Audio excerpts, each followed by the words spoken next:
Mainly हम यही सीखेंगे कि एक बार कोरोना वायरस शरीर के अंदर एंटर कर गया, उसके बाद ये इंसान को कैसे मारता है, यानी कि हाउ कोरोना वायरस किल्स। हमें दिखाई दे या नहीं, पर जब कोई इंसान खांसता है तो उसके मुंह और नाक से करीबन 3000 सलाइवा ड्रॉपलेट्स निकलती हैं, और जब इंसान छींकता है तो करीबन 40,000 ड्रॉपलेट्स निकलती हैं। अब चौंकाने वाली बात यह है कि इस एक सलाइवा ड्रॉपलेट में, यानी कि इस एक थूक की बूंद में करीबन 20 लाख कोरोना वायरस तक होते हैं। मेनली हम यही सीखेंगे कि एक बार कोरोना वायरस शरीर के अंदर एंटर कर गया, उसके बाद ये इंसान को कैसे मारता है, यानी कि हाउ कोरोना वायरस किल्स। हमें दिखाई दे या नहीं, पर जब कोई इंसान खांसता है तो उसके मुंह और नाक से करीबन 3000 सलाइवा ड्रॉपलेट्स निकलती हैं, और जब इंसान छींकता है तो करीबन 40,000 ड्रॉपलेट्स निकलती हैं। अब चौंकाने वाली बात यह है कि इस एक सलाइवा ड्रॉपलेट में, यानी कि इस एक थूक की बूंद में करीबन 20 लाख कोरोना वायरस तक होते हैं, और जब ये ड्रॉपलेट्स निकलती हैं तो करीबन 300 किलोमीटर पर आवर की स्पीड से 1 मीटर दूर तक जा सकती हैं। इसलिए आपको बार बार बोला जाता है कि कम से कम 1 मीटर की दूरी बनाए रखो। पर सवाल ये है कि क्या कोरोना वायरस हवा में फ्लोट कर सकता है? इसके दो जवाब हैं। पहला जवाब है हाँ, कोरोना वायरस हवा में तैर सकता है, पर एक स्पेशल केस में। वो ऐसे कि हमें दिखे या ना दिखे, लेकिन हमारे चारों तरफ डस्ट पार्टिकल्स होते हैं। अब कोरोना वायरस से इन्फेक्टेड इंसान जैसे ही ड्रॉपलेट्स निकालेगा, ये ड्रॉपलेट्स इन छोटे छोटे डस्ट पार्टिकल्स पर जाकर बैठ जाती हैं और वहाँ पे 2 से 3 घंटे तक रह सकती हैं। अब जैसे ही कोई और इस जगह से गुजरेगा तो पूरे चांसेस हैं कि इन ड्रॉपलेट्स को इनहेल कर लेगा और इन्फेक्टेड हो जाएगा। क्या कोरोना वायरस हवा में तैरता है? इस सवाल का दूसरा जवाब है ना, कोरोना वायरस हवा में नहीं तैरता, क्योंकि वैज्ञानिकों को अभी तक ऐसा कोई सबूत नहीं मिला है कि कोरोना वायरस एक इंसान में से निकलकर बहती हवा के साथ उड़ता हुआ आसपास हर जगह में फैल जाए। कोरोना वायरस सिर्फ ड्रॉपलेट्स के थ्रू ही फैलता है। कोरोना वायरस से इन्फेक्टेड आदमी से निकल के जो ड्रॉपलेट्स डस्ट पार्टिकल्स पर नहीं टिक पाती, वो आसपास के सरफेसेस पर आके टिक जाती हैं। जैसे कि कोरोना वायरस ग्लास पे 96 घंटे तक रह सकता है, प्लास्टिक और स्टील पे 72 घंटे तक रह सकता है, कार्डबोर्ड पे 24 घंटे तक, एक्सेट्रा। अब जैसे ही कोई नॉन इन्फेक्टेड आदमी ऐसे सरफेस को टच करके अपने आंख, नाक या मुंह पे हाथ लगाएगा तो कोरोना वायरस उसकी बॉडी में एंटर कर जाएगा। ये समझने के लिए कि कोरोना वायरस हमारे शरीर को इन्फेक्ट कैसे करता है, पहले आपको ये समझना होगा कि लंग्स हमें सांस लेने में हेल्प कैसे करते हैं। हर इंसान के पास 2 लंग्स होते हैं। इसे बोला जाता है विंड पाइप, यानी कि सांस लेने की नली। आपके लंग्स तक पहुंचते पहुंचते ये विंड पाइप 2 हिस्सों में, या यूं कह लो कि 2 ट्यूब्स में बढ़ जाता है। इन हिस्सों को बोला जाता है ब्रोंकाई। ये ब्रोंकाई आगे और छोटी छोटी ब्रांचेस में बढ़ जाते हैं, जिसे बोला जाता है ब्रोंक्यूल्स। अब जैसे ही आपने सांस ली, ऑक्सीजन इस विंड पाइप से होती हुई फिर इन 2 ब्रोंकाई से होती हुई इन अनेकों ब्रोंक्यूल्स में पहुंच जाती है। इसके बाद असली खेल शुरू होता है। इन ब्रोंक्यूल्स के भी एंड में, यानी कि इधर होती है एल्वियोलाई। यही है वो जगह जहां पे अपनी बॉडी में ऑक्सीजन और कार्बन डाइऑक्साइड एक्सचेंज होती है। आइए देखते हैं कैसे। जो ऑक्सीजन ब्रोंक्यूल्स में पहुंच चुकी थी, अब वो और आगे बढ़ती हुई एल्वियोलाई में एंटर करेगी। अपने दोनों लंग्स में टोटल 60 करोड़ एल्वियोलाई होती हैं, और ये बहुत ज्यादा फ्लेक्सिबल होती हैं। फ्लेक्सिबल मतलब जब हम सांस लेते हैं तो ये एल्वियोलाई इन्फ्लेट यानी कि फूल जाती है, और जब हम सांस छोड़ते हैं तो ये एल्वियोलाई डिफ्लेट यानी कि सिकुड़ जाती है। सांस अंदर तो इन्फ्लेट, सांस बाहर तो डिफ्लेट।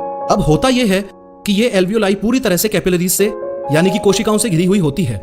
ये वो ही कोशिकाएं हैं जिनमें हमारा खून बहता है। खास बात यह है कि इस एल्वियोलाई और कैपिलरी की बाउंड्री इतनी हद से ज्यादा पतली होती है कि इसमें ऑक्सीजन और कार्बन डाइऑक्साइड भी आर पार क्रॉस कर सकते हैं। अब ध्यान से समझना, बॉडी में जितनी भी कार्बन डाइऑक्साइड यानी कि CO2 थी, वो कैपिलरी से एल्वियोलाई में आई और सांस छोड़ते वक्त शरीर से बाहर चली गई। और एल्वियोलाई में जो ऑक्सीजन यानी कि O2 हमने अंदर ली थी, वो इन कैपिलरीज के द्वारा हार्ट में चली जाती है और फिर बाकी शरीर में। CO2 कैपिलरीज से एल्वियोलाई में और फिर बाहर, एंड O2 एल्वियोलाई से कैपिलरीज में और फिर शरीर के अंदर। खैर, अब आपने शायद बचपन में पढ़ा होगा कि हमारा पूरा शरीर सेल से ही बनता है, तो अब ऑब्वियस सी बात है कि ये एल्वियोलाई जो हमारे लंग्स की एंडिंग है, वो भी सेल से ही बनी है। ये ब्रोंक्यूल्स भी सेल से बने हैं, ये ब्रोंकाई भी सेल से बनी है। Lungs, wind pipe, stomach, brain वगैरह सब सेल से बना है। अगर इस जगह बहुत ज्यादा जूम इन कर दिया जाए तो जिस सेल की हम बात कर रहे हैं वो कुछ ऐसा होता है। ये हमारे शरीर की सबसे छोटी यूनिट है। हमारा शरीर ऐसे 37 लाख करोड़ सेल्स से मिलकर बना है। इसमें बाहर की तरफ ये सेल मेम्ब्रेन यानी कि एक प्रकार की बाउंड्री होती है। सारा खेल इस सेल मेम्ब्रेन में घुसने का है। अगर ये कोरोना वायरस इस सेल मेम्ब्रेन में घुस गया तो फिर वो अपनी करोड़ों कॉपीज बना लेगा और इंसान को इन्फेक्ट कर देगा। अब ध्यान से समझो कि कोरोना वायरस सेल में घुसता कैसे है। मैक्सिमम केसेस में ये कोरोना वायरस इन लंग्स की बाउंड्री वाले सेल्स पर ही अटैक करता है। क्यों? ऐसा क्यों? हाथ के सेल्स में नहीं, पैर के सेल्स में नहीं, ब्रेन के सेल्स में नहीं, सिर्फ लंग्स की बाउंड्री वाले सेल में ही क्यों? क्योंकि लंग्स की बाउंड्री वाले सेल में ACE2 रिसेप्टर पाया जाता है। अब जैसे कोरोना वायरस के ऊपर ये कांटे लगे हुए होते हैं, वैसे ही लंग्स की बाउंड्री वाले सेल्स के ऊपर भी कांटे लगे हुए होते हैं। कोरोना वायरस वाले कांटों को स्पाइक प्रोटीन बोला जाता है और सेल्स के ऊपर लगे कांटों को ACE2 रिसेप्टर बोला जाता है। इसको आप ऐसे समझ सकते हो कि ये कोरोना वायरस पे जो स्पाइक प्रोटीन है वो चाबी है और सेल पर जो ACE2 रिसेप्टर है वो ताला है। यही कारण है कि कोरोना वायरस हाथ के सेल्स में नहीं, पैर के सेल्स में नहीं, ब्रेन के सेल्स में नहीं, सिर्फ लंग्स की बाउंड्री वाले सेल्स पर ही अटैक करता है। क्योंकि हाथ पैर ब्रेन के सेल्स में ACE2 रिसेप्टर नहीं पाया जाता, और जो इस कोरोना वायरस की चाबी का सही ताला है वो लंग्स के सेल पे ही है। ध्यान में रखने वाली बात यह है कि ये सेल मेम्ब्रेन सेमी परमिएबल होती है। इसका मतलब सेल के आसपास प्रेजेंट सभी चीजें सेल के अंदर एंटर नहीं कर सकती, पर कोई कोई कर सकती हैं। जैसे न्यूट्रिएंट सेल के बाहर से अंदर जा सकते हैं, और सेल के अंदर जो वेस्ट मटेरियल होगा वो बाहर जा सकता है। अब जैसे ही सेल के ACE2 रिसेप्टर पर ये कोरोना वायरस जाके लॉक हो जाता है, वैसे ही सेल को लगता है ये फ्रेंडली चीज है और सेल एंट्री अलाउड कर देता है। बस यहीं से तबाही शुरू। अब कोरोना वायरस अपना RNA डायरेक्टली सेल के अंदर ट्रांसफर कर देगा और पूरे सेल को हाईजैक कर लेगा। आसान भाषा में कहूं तो कोरोना वायरस सेल को बोलेगा कि जो भी काम तू कर रहा था वो बंद कर, और जो काम मैं बताता हूं वो कर, मेरी कॉपीज बना। ये जो कोरोना वायरस का RNA है, इसके जीनोमिक कोड्स के अंदर कॉपीज बनाने की इंस्ट्रक्शंस होती हैं। अब कुछ ही दिनों में हमारा बॉडी सेल कोरोना वायरस की लाखों करोड़ों कॉपीज बना देगा, और कम स्पेस होने की वजह से प्लस दूसरे कारणों की वजह से खुद डिस्ट्रॉय हो जाएगा। अब मान लीजिए कोरोना वायरस इंसान की बॉडी में 1 तारीख को एंटर किया, तो सबसे पहली बार इन्फेक्शन फैलाने में, या यूं कह लो कि ये सबसे पहला सेल डिस्ट्रॉय होकर कोरोना वायरस की करोड़ों कॉपीज बनने में 2 से 10 दिन तक लग सकते हैं। इसी समय को इंक्यूबेशन पीरियड बोलते हैं। यही सबसे बड़ा कारण है कि कोरोना वायरस इतनी तेजी से पूरी दुनिया में फैल रहा है। यानी कि ऐसा बिल्कुल हो सकता है कि आपके सामने खड़े इंसान की बॉडी में कोरोना वायरस ऑलरेडी प्रेजेंट है, लेकिन क्योंकि अभी वो बुखार या और सिम्टम्स शो नहीं कर रहा, या यूं कह लो कि वो अभी इंक्यूबेशन पीरियड में है, तो आपको लग रहा है कि सामने वाला इंसान कोरोना वायरस से इन्फेक्टेड नहीं है, और आप 1 मीटर की दूरी बनाए बिना ही उससे इंटरेक्ट कर रहे हो। अब जैसे ही ये सेल ब्लास्ट होगा और लाखों कोरोना वायरस और जन्म लेंगे, तो हमारा इन्नेट इम्यून सिस्टम एक्टिवेट हो जाएगा। वो इन सभी कोरोना वायरस को मारने में लग जाएगा। याद रहे कि आपको कोविड-19 में बुखार भी इसलिए होता है क्योंकि आपका इम्यून सिस्टम कोरोना वायरस से लड़ रहा है, और लड़ते लड़ते वो हॉस्टाइल एनवायरनमेंट क्रिएट कर देता है, जैसे कि बॉडी का टेम्परेचर बढ़ा देना ताकि वायरस मर जाए, एक्सेट्रा। अब जो यंग लोग कोरोना वायरस से रिकवर कर रहे हैं, उसके पीछे की साइंस समझते हैं। जब ये कोरोना वायरस और इम्यून सिस्टम की लड़ाई हो रही होती है, उस टाइम हमारा एडवांस्ड इम्यून सिस्टम एक्टिवेट हो जाता है, जिसे एडेप्टिव इम्यून सिस्टम भी बोलते हैं। वो फिर फटाफट से एंटीबॉडीज रिलीज करना शुरू कर देता है। ये एंटीबॉडीज कोरोना वायरस के स्पाइक प्रोटीन्स पर जाके कनेक्ट हो जाती हैं। अब कोरोना वायरस फंस गया क्योंकि हमारे इम्यून सिस्टम ने उसकी सभी चाबियों पे गलत ताला कनेक्ट कर दिया। इससे कोरोना वायरस सेल के ACE2 रिसेप्टर पर कनेक्ट नहीं हो पाएगा और सेल के अंदर एंटर करके अपनी और कॉपीज नहीं बना पाएगा।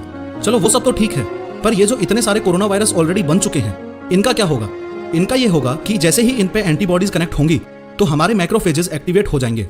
मैक्रोफेजेस एक प्रकार के व्हाइट ब्लड सेल्स हैं जो इम्यून सिस्टम का पार्ट है। मैक्रोफेजेस वहां जाएंगे जहां एंटीबॉडीज होंगी, और एंटीबॉडीज के साथ कोरोना वायरस को भी इंसर्ट कर लेंगे। खास बात यह है कि ये एंटीबॉडी सिर्फ एक कोरोना वायरस से नहीं, बल्कि 1 से ज्यादा कोरोना वायरस से कनेक्ट हो सकती हैं, जिससे मैक्रोफेजेस कोरोना वायरस को बल्क में खा पाएंगे। अब आपके मन में यह सवाल होगा कि जब हमारा एडेप्टिव इम्यून सिस्टम ऐसी एंटीबॉडीज बनाकर कोरोना वायरस की चाबियों पे कनेक्ट कर सकता था, तो उसने एकदम शुरुआत में सबसे पहले वाले कोरोना वायरस पे ही कनेक्ट क्यों नहीं कर दी?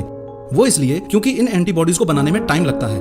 जो हमारा एडवांस्ड इम्यून सिस्टम है, वो पहले इस कोरोना वायरस के स्पाइक प्रोटीन को समझता है, उसके बाद उसी हिसाब से एंटीबॉडीज बनाता है। कोरोना वायरस का फेटेलिटी रेट एल्डरली लोगों में ज्यादा है और यंगर लोगों में कम। ऐसा इसलिए है क्योंकि एल्डरली लोगों का इम्यून सिस्टम कमजोर होता है। लेकिन इम्यून सिस्टम कमजोर होने का मतलब क्या? इम्यून सिस्टम कमजोर होने का मतलब यह है कि बड़े बूढ़े लोगों में ये एंटीबॉडीज उतनी मात्रा में नहीं बन पाती जितनी जरूरत है।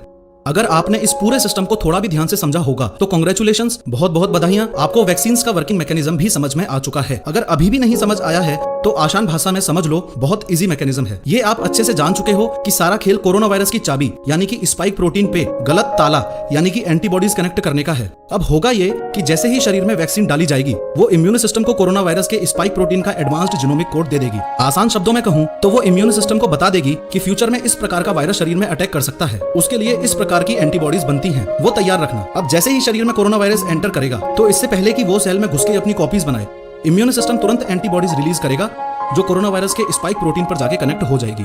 कोरोना वायरस होने से हमें बुखार क्यों होता है वो तो समझ में आ गया, लेकिन कोरोना वायरस होने से ब्रीदिंग में प्रॉब्लम क्यों होती है ये अभी तक समझ नहीं आया।